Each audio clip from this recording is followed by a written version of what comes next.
So I'm Nathan Hill, Director of the Trinity Centre for Asian Studies, and this lecture is one of two contributions that Trinity College is making to Dublin Lunar New Year. The speaker is Dr. Isabella Jackson in the History Department and a founding member of our centre. She came to Trinity in 2015, having previously taught at Oxford and Aberdeen, and works on 19th and 20th century Chinese history, especially along the East Coast.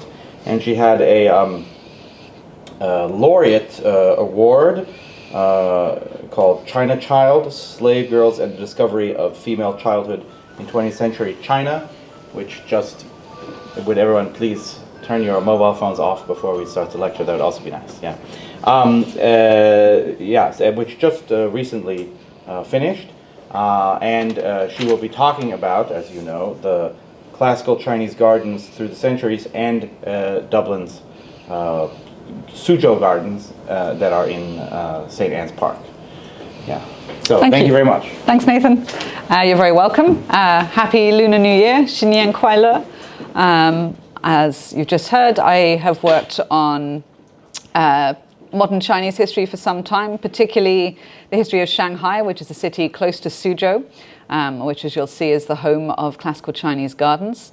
And I'm a historian of urban China as well. So I used to live in Shanghai, and it's only 20 minutes from Suzhou on the high-speed train. So I would go there and visit the gardens. Once I was lucky enough to attend a wedding in a garden complex there with my mother, who's here.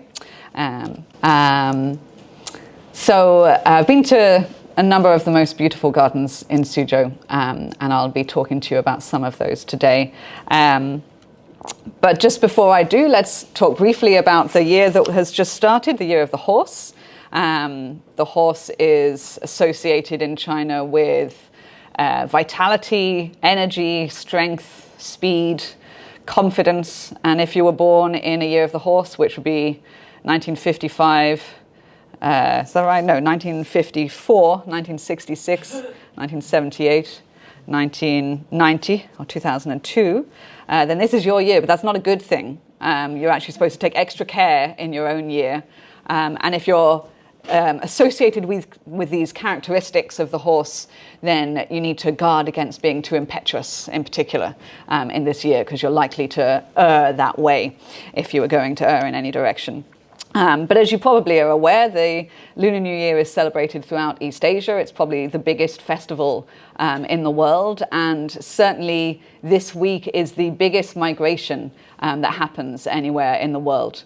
9.5 billion journeys are being made this spring festival between regions in China. So that's not little journeys to see your relatives who live elsewhere in your city. That's traveling home, maybe hundreds of kilometers to spend and celebrate the festival with your family.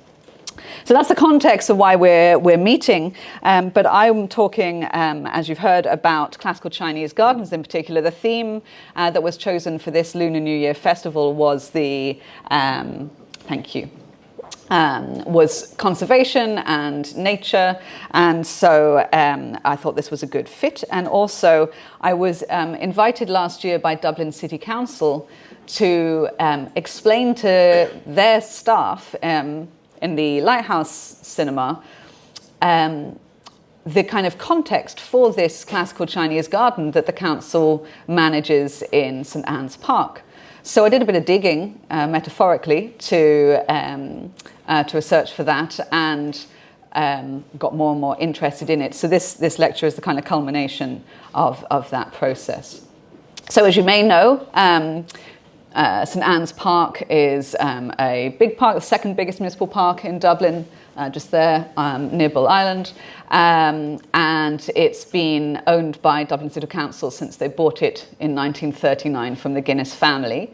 And about half of the estate was used to build really good, excellent social housing, one of which I live in now. And of course, Ireland was a lot poorer in the 50s when those houses were being built than it is now, when there's less appetite for building social housing, but that is totally irrelevant.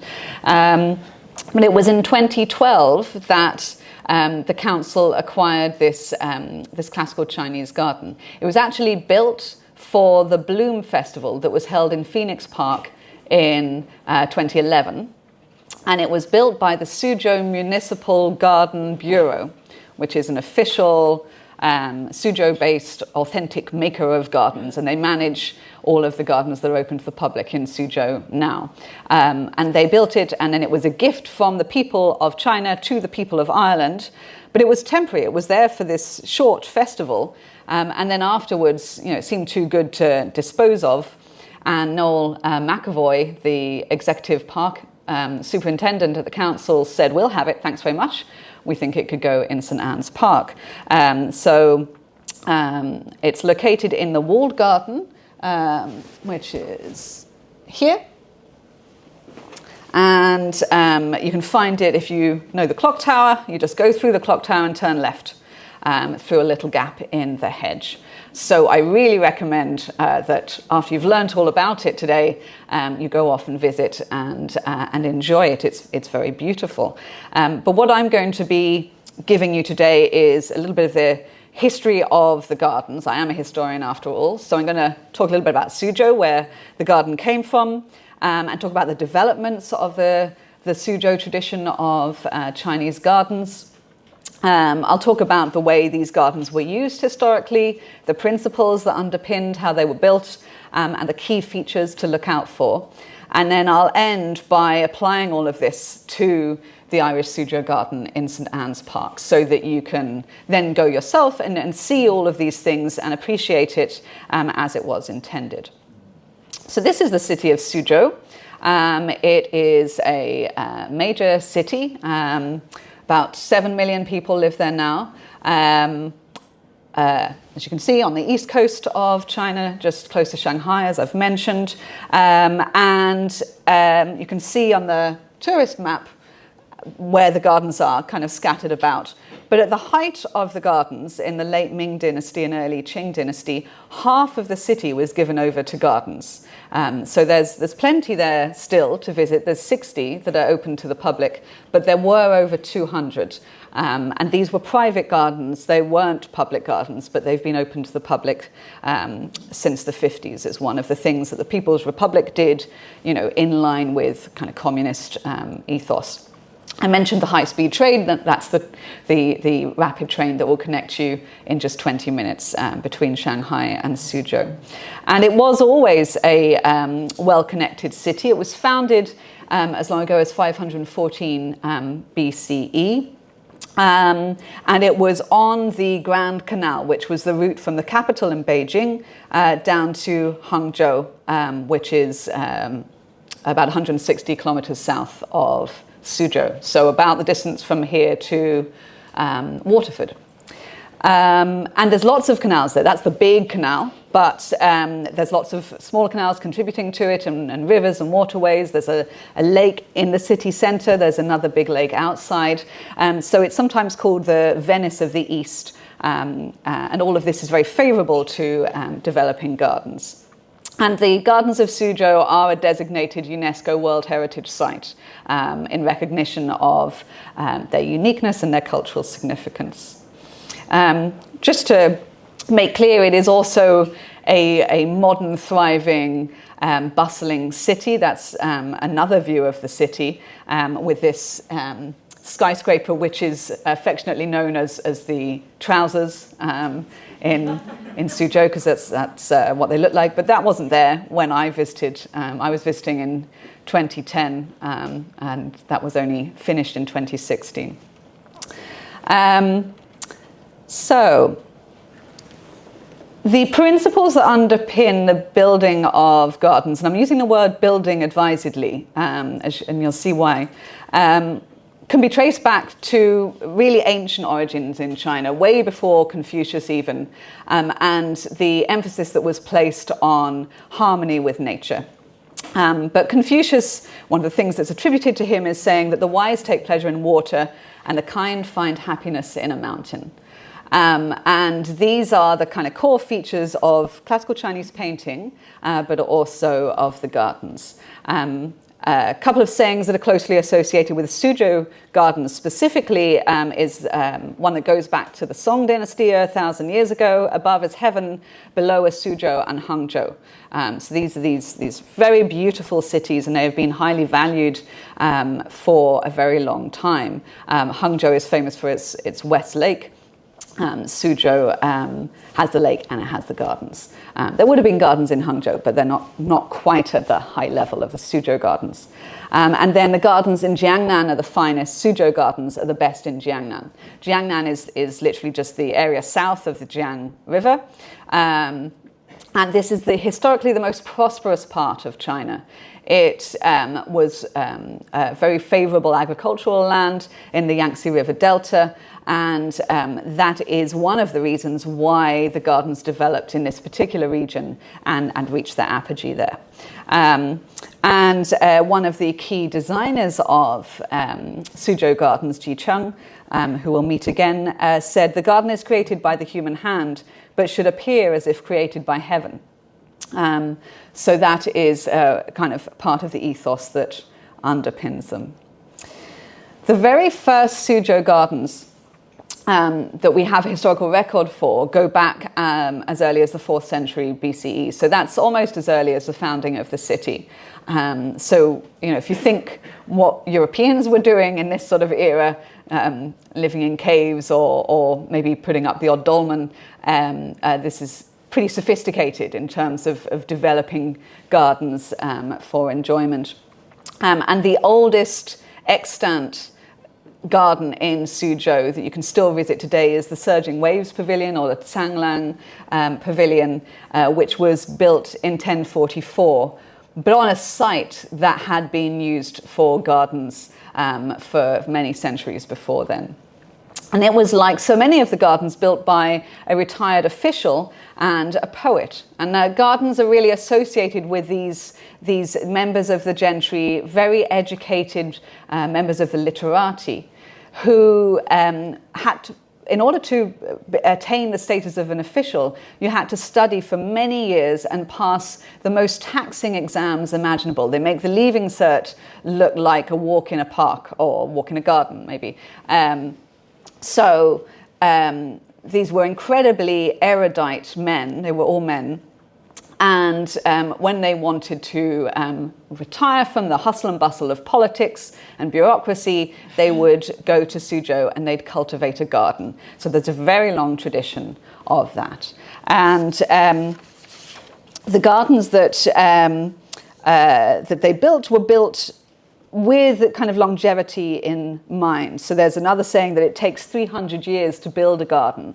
And the idea is also that cultivating and enjoying a garden is something that you would do over a lifetime. It's not a kind of short-term investment of time or attention.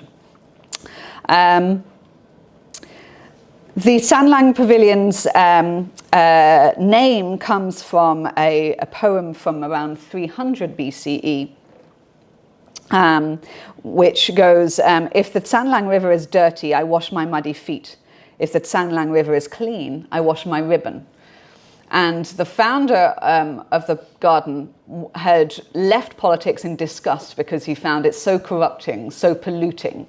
And he didn't want to be in that environment anymore because he didn't want to be polluted himself. So that's why that verse was so evocative for him, and he chose it for the garden that he retired to.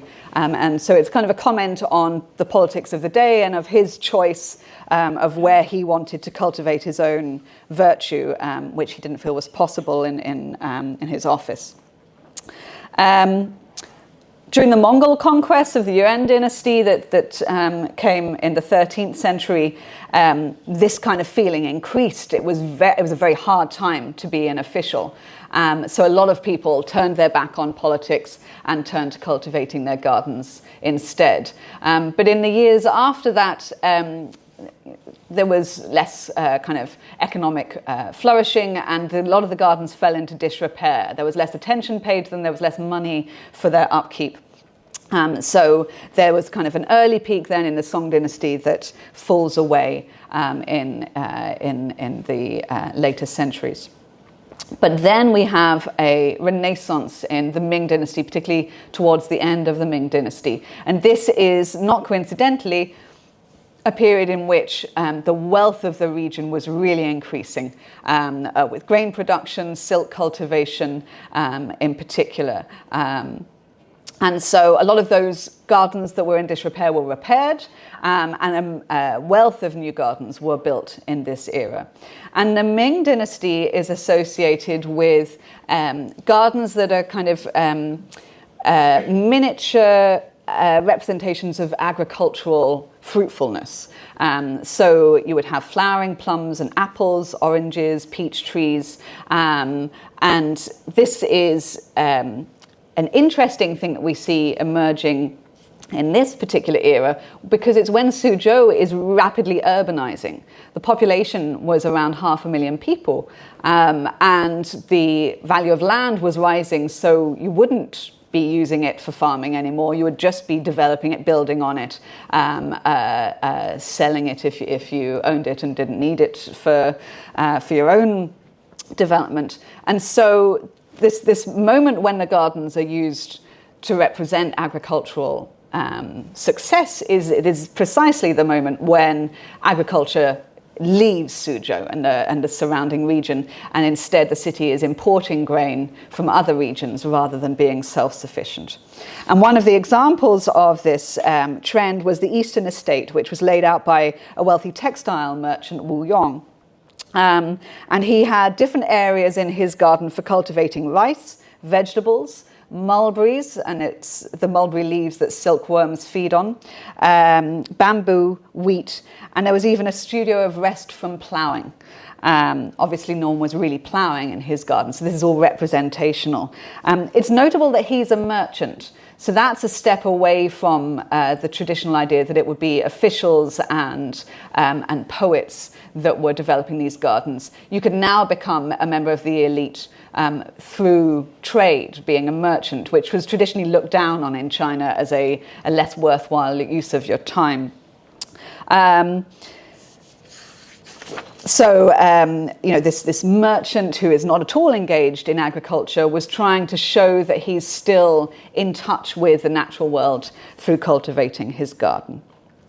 In this era, the largest of the Suzhou gardens that still exists was built, the rather misnamed Humble Administrator's Garden.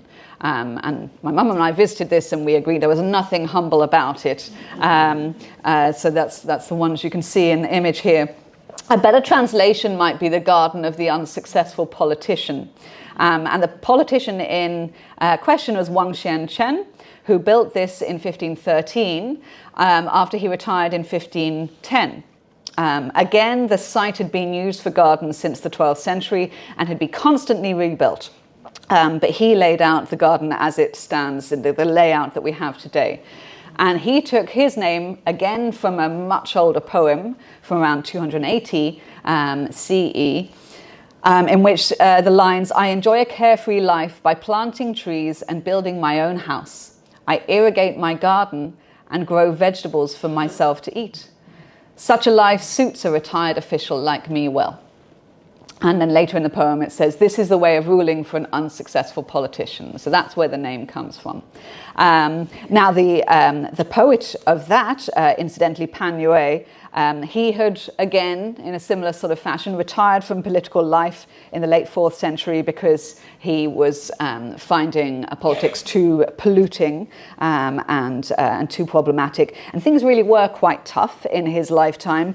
He was later falsely accused of rebelling against the emperor, and he and all of his family were executed. So his peaceful retirement, cultivating his garden, came to a very violent end. Wang Xianchen, though, got to live and enjoy his garden because things were a lot more peaceful in the Ming dynasty.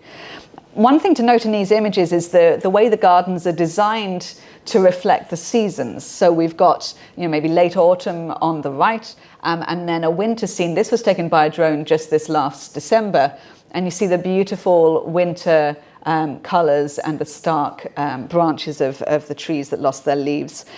So the gardens are to be appreciated all year round, not just when flowers are in bloom. So this particular garden is, as I mentioned, the largest one in Suzhou. It's only 13 acres though, which makes it about 2/3 the size of St. Stephen's Green. So we're not talking enormous, but you know, a generous size for a private garden. And then the smallest garden in Suzhou was the Master of Net's garden. Again, that's still standing. That's a Song Dynasty one, again, so from the 11th century. And that's just over an acre, so not small if we're thinking of these as private gardens. The late Ming is also when the first ever monograph or treatise devoted to garden design was published. There was a treatise on superfluous things, which I think is a lovely title, in 1620. But that was about gardens and interior design, and the two were seen as going together. And in that, there are 12 volumes, and each volume had between 4 and 58 chapters. So this is a substantial piece of work. And there were volumes for the garden side of things on water and stones, so a whole volume on that, a volume on birds and fish, and a volume on vegetables and fruits. So again, that reflects that kind of idea of fruitfulness that I'd mentioned as particular to the Ming garden. And then Ji Chung wrote The Craft of Gardens in 1631. And this is, as I say, the oldest book devoted to gardens in the world.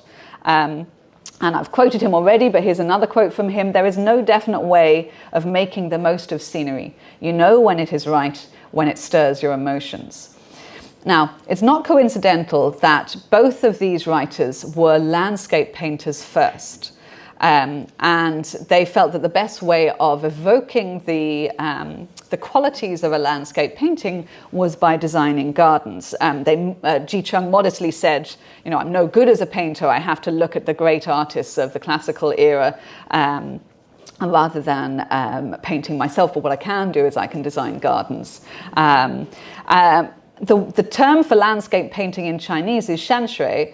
So literally it's mountain water painting. And this is an example of a Ming landscape painting where you can see why we have that name. And so these are some of the key qualities that you would want to evoke in a garden, mountains and water. And these treaties that came right at the end of the Ming dynasty lay the foundation and the principles for the late flowering period of the classical Chinese garden in the early Ming dynasty. And that's when Suzhou reached its peak of over 200 gardens, and when the design of gardens reached the point that we kind of have continue to the present. So the ideas that we associate with Chinese gardens now would be the same as the ones in the Qing dynasty. And this is a shift away from the fruitfulness of the Ming dynasty garden. Qing gardens only really valued being ornamental and evoking and harmonizing with nature, so that you don't have this kind of evocation of agriculture anymore. That fell away. So I hope it's clear from this potted history of the development of the gardens that this is not an unchanging form. Yes, the gardens can be traced back over many centuries, but every dynasty brought different qualities to the garden. It's a form that's constantly developing and evolving, and reflecting the economy and the society around it. Suzhou gardens are not the only tradition for gardens in China. Another major category is the imperial garden tradition, but it's less refined, it's more dramatic, it's more in your face, and the peak of that would obviously be the imperial gardens of Beijing, what are called in English the Old Summer Palace, in Chinese the Gardens of Perfect Brightness, Yuan Ming Yuan. So these are scenes of just small pockets of this enormous garden, and as you can see, it's on a much grander scale, and it's not so gentle, and we'll see some of the other qualities that you'll associate with a Suzhou garden more. But these were actually used partly as models for those garden designers of the late Ming when they were trying to restore the qualities of earlier gardens that had fallen into disrepair. They studied the ruins. They studied imperial gardens to see what was going on there. They studied paintings. And this is how they kind of came to the principles that they published in those treaties. Incidentally, the old summer palace was destroyed by British and French troops in 1860 in the Second Opium War in revenge for the murder of a number of British and French prisoners of war. If you go now, the main thing that tourists see is ruins of the buildings that were built, but there are still parts that are untouched. The other major kind of garden I should mention is temple gardens, and they evoke a lot of the qualities of the Suzhou Garden, but on a smaller scale. But the Suzhou Garden is seen as the best of the Chinese gardens. So let's look into how they're used. Think about how you use your garden. And all of the same things would apply to a Suzhou garden. So they were, as I said, private gardens. They were there for the things you might imagine: quiet contemplation. I've mentioned the retreat from politics and the hustle and bustle of the busy life outside. They were used for cultivating what were called the three perfections of a gentleman, which were writing poetry, painting, and practicing calligraphy. And these are things that could be combined in one, because you would paint a painting,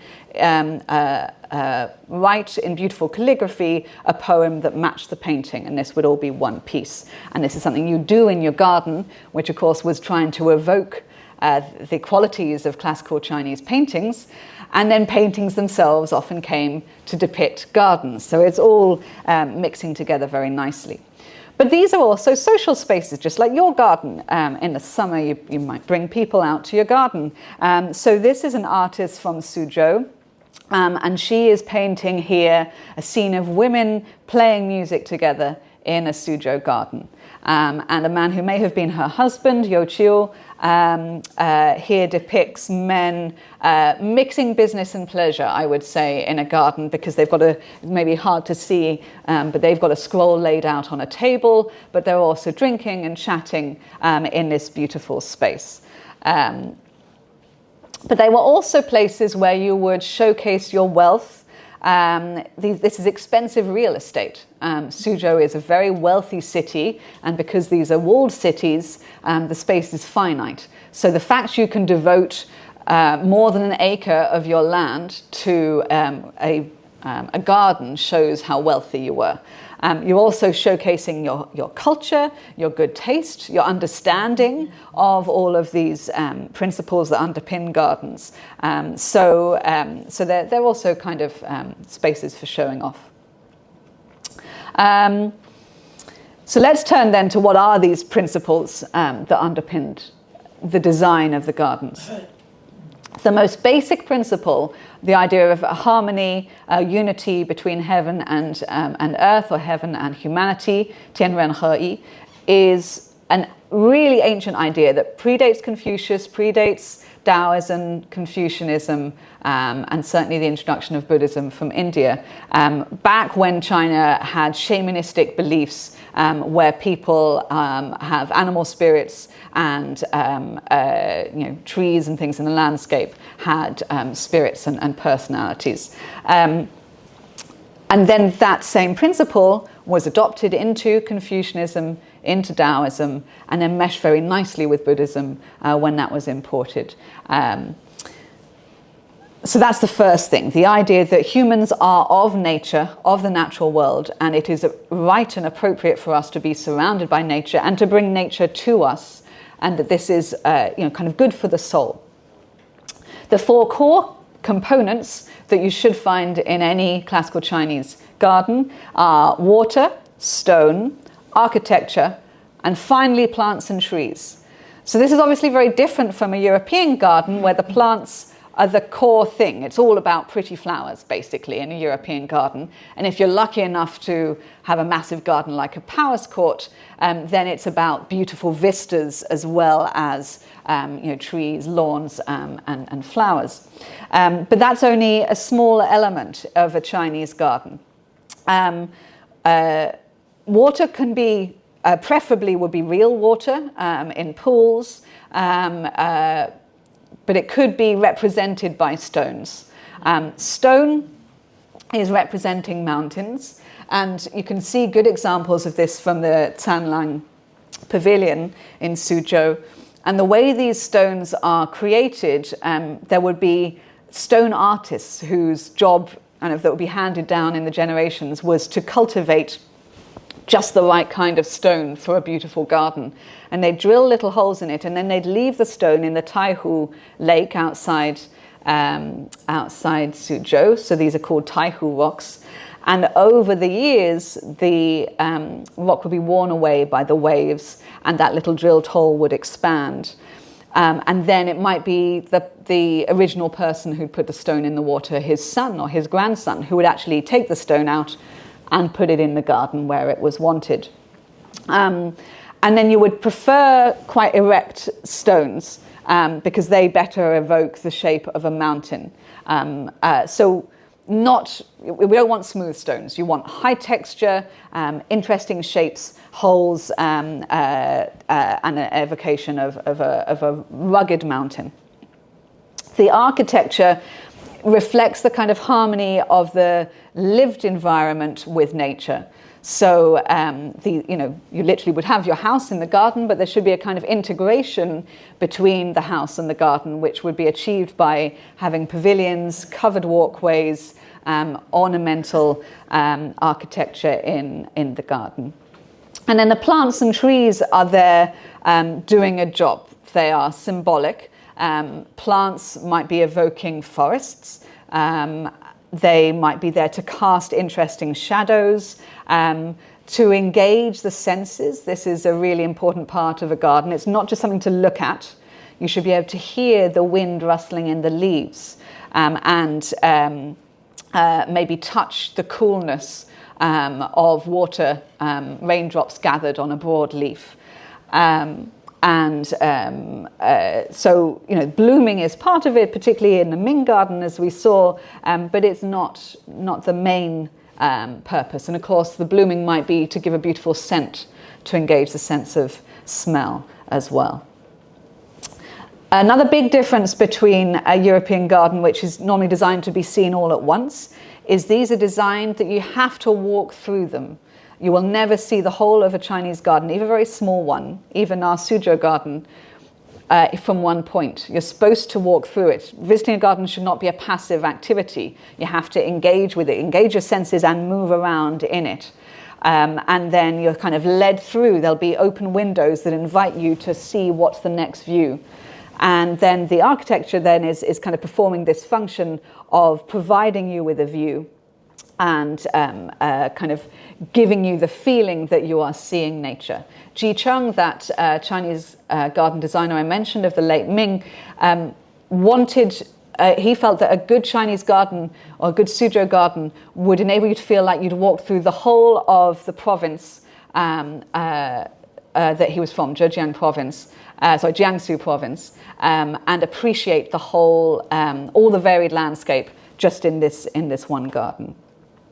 A lot of what you'd want to do is demonstrate harmony between yin and yang. And I'm sure you're familiar with the wheel of the yin and yang. So you've got the light yin and the dark yang. Yang is associated with force and energy and masculinity. We're in the year of the horse. It's a very yang year.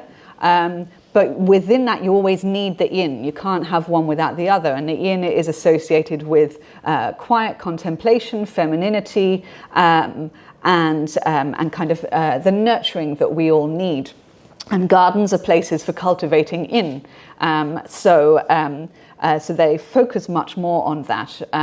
But they'll also reflect harmony between yin and yang. So you'll have brightness contrasted with shade, and you'll have kind of rushing water, and then quiet pools of water, and all sorts of different ways that can be evoked. And I'll show you more examples at the end.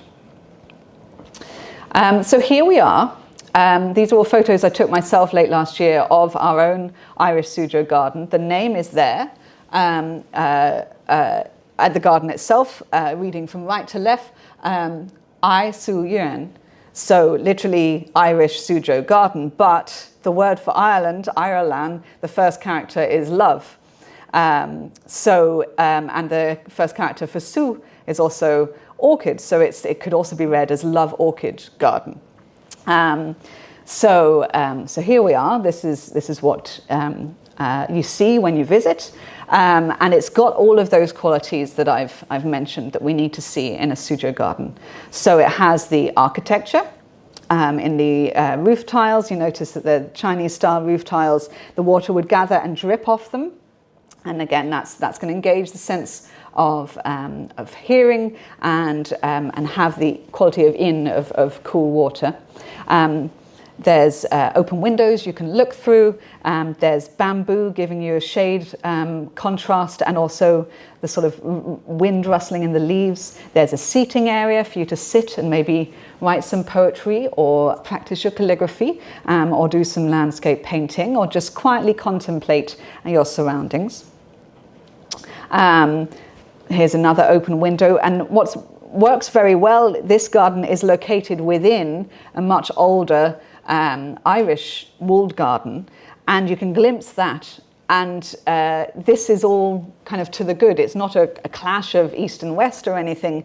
It's having something older around is very stabilizing, particularly the old pine trees. Pines are highly valued in Chinese gardens as symbols of stability and longevity because they live a long time, and of strength.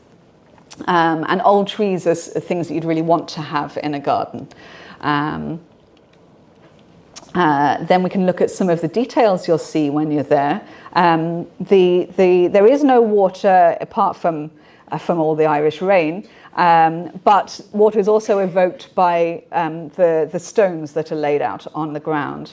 So these tiny little pebbles that were each laid by hand, and experts came from Suzhou, from that Suzhou Municipal Garden Bureau. And this is actually why the garden was closed for so long. It was closed from 2020 to 2025 because it was, as I said at the beginning, a temporary structure, and it was mainly, the architecture was wooden and it was not holding up to the dampness very well. So it actually became unsafe and had to be closed to the public until they could get people over from Suzhou to restore it. And first COVID stopped them coming because there were restrictions here. Then when things were getting better here, COVID struck China anew, and there were very tight restrictions there. So for years they couldn't come over, and finally came over in December 24, and the garden reopened last year after they had meticulously and authentically restored the garden with these experts from Suzhou, craftsmen and gardeners and artisans. So you've got a crane, which rather nicely is symbolic in Irish mythology as well as Chinese mythology. In China, the crane is associated with longevity. The tradition is that a white crane lives to be 1,000 years old.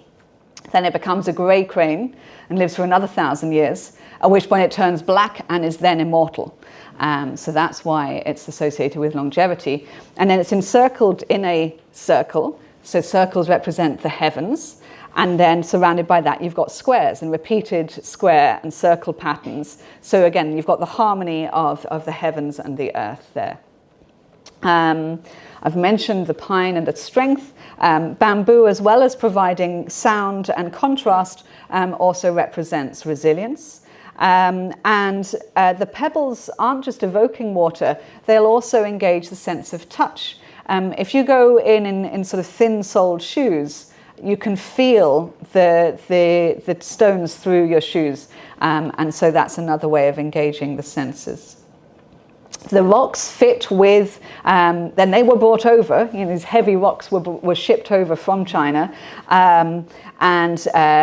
We've got, particularly a nice tall one on the right there, which evokes a mountain very nicely, and then nice and rough and rugged to evoke nature rather than being smooth. and various ways in which the harmony of yin and yang are represented. So we've got lovely broad leaves, and I was visiting in the morning when the dew was still there on the leaves. That cool rainwater is very yin. We've got interplay of light and dark with the white walls and dark shadows. And I've mentioned the bamboo and the wind. So we've got everything in this very small. This is much smaller than any of the gardens in Suzhou, but it has got everything that needs to be there for it to meet the kind of qualifications of a Suzhou garden. One of the Chinese words for gardening is literally piling rocks and digging ponds. So again, that reflects the centrality of mountains and water to the process of gardening. And mountains also represent permanence, while water represents change. So these are some of the thoughts that you might bring with you and contemplate when you're sitting in the garden.